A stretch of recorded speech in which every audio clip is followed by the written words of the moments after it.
Hello everyone and welcome to a new instalment of Engine Snacks, super quick videos pointing out wonderful little episodes in Engine games.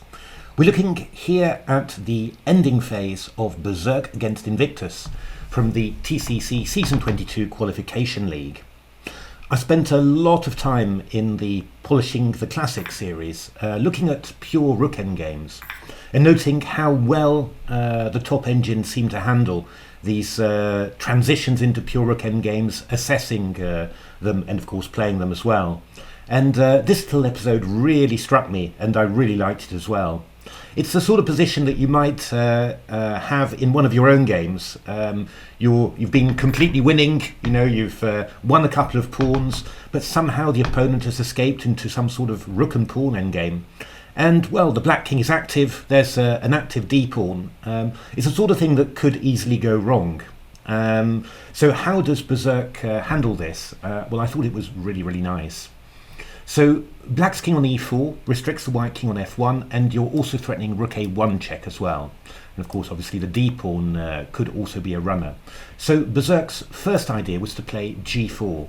Gives the king an escape square and, of course, gets these kingside pawns rolling.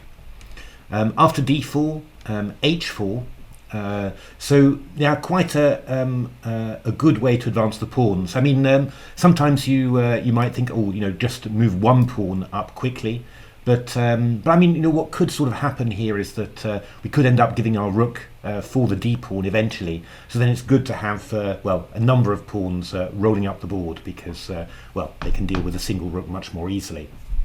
So, black's got a couple of possibilities, but decided to play d3, moving the pawn forward with threatening now rook a1 check and d2 when the pawn will queen. And we're also keeping the king very active here. So, if the rook moves away from f7, then king f3 will always be possible. So, pretty active line there. But Berserk played rook d7, which is a very nice way of doing things. Actually, surprisingly hard for black to advance this pawn now. This pawn on f2 is key, taking away the e3 square from the king. The rook stops the advance of the pawn and also stops the king crossing over to the d file. There's just no other way for black to get the king more involved. For the moment, king f3 allows rook takes d3 check. So what Invictus did was rook g8, and this actually looks a tiny bit awkward for white because we're attacking this pawn on g4, and if g5 happens, then we go rook h8, and this h pawn is very difficult to defend. So it looks as if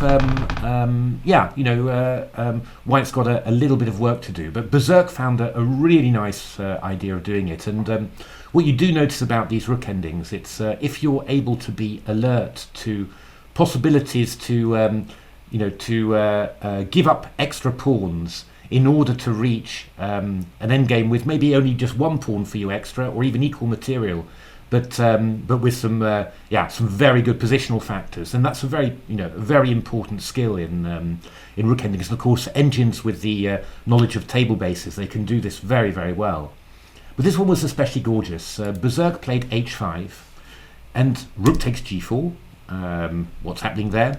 But now f3 check. So for king and rook, king takes f3 check is necessary. It looks dangerous, but of course we've got rook takes d3 check, and this move has 3 points. I mean, first of all, we're taking the advanced pawn with check. Secondly, checking the king means that the king has to give up its active post, so that the white king's no longer going to be in danger. And then the third part to it is that the rook can now swing behind the pawn on h5. And support it. And this is of course really, really powerful because black's only way to stop the pawn is to put the rook in front of it, but now the rook is passive and the white king can come into the game, and black just can't deal with everything. I mean, at some stage either black's going to have to choose to go to the pawn when white's going to win the b pawn, or black's going to have to defend his b pawn and white's king will go and attack the rook on h7. So king d5, king d3, king e5, rook takes b5, and black resigned because rook h6 check allows rook b6. So a very nice ending from Berserk, and I thought, just very impressed with this this way that Berserk found to convert a position with lots of extra pawns but lots of activity for black into a position with just one extra pawn but total passivity for black. Really nice endgame play there from Berserk.